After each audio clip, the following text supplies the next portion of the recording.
In this tutorial, I'll show you how to link GitHub to Git Bash.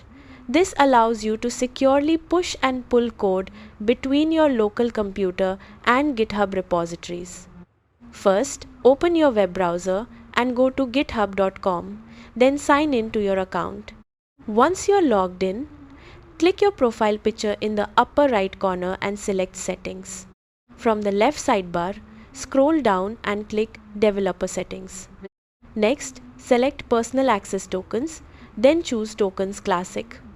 Click Generate New Token and select Generate New Token Classic. GitHub may ask you to confirm your password.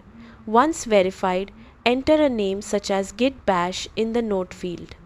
Choose an expiration date for the token, then scroll down and select the permissions you need. For working with repositories, make sure the repo permission is selected. Once everything is configured, scroll down and click Generate Token. Your personal access token will now appear. Copy it immediately and store it somewhere secure because GitHub won't show it again.